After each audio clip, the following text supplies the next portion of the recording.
আরে শরীরের গরম দিলে ঠিক হয়ে যাবে, আরে সমস্যা হয়ে যাবে। আমি বলছি তো শরীরের গরম দেন, ঠিক হয়ে যাবে। বললাম তো সমস্যা হয়ে যাবে। আমি ডাক্তার হওয়ার কর্তব্য পালন করব, আপনি বাইরে চলে যান। আরে সমস্যা হয়ে যাবে, আপনি বুঝতে পারছেন না ব্যাপারটা। আমি বলছি তো কোনো সমস্যা হবে না, আপনি বাইরে যান। আচ্ছা ঠিক আছে। ডাক্তার বাবু, আমি ঠিক হয়ে যাব তো? হ্যাঁ হ্যাঁ, ঠিক হয়ে যাবেন, শরীরের গরম দিলেই আপনি ঠিক হয়ে যাবেন।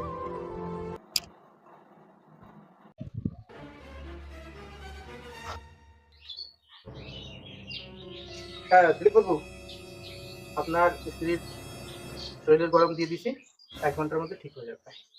ডাক্তারবাবু, আমি আপনার একটা কথা বলতে চাই। হ্যাঁ বলুন। আমার বউ তো 1 ঘন্টার মধ্যে ঠিক হয়ে যাবে না, কিন্তু আপনি তো আর কোনোদিন ঠিক হবেন না নে। আমার বউর এইচআইভি আছে।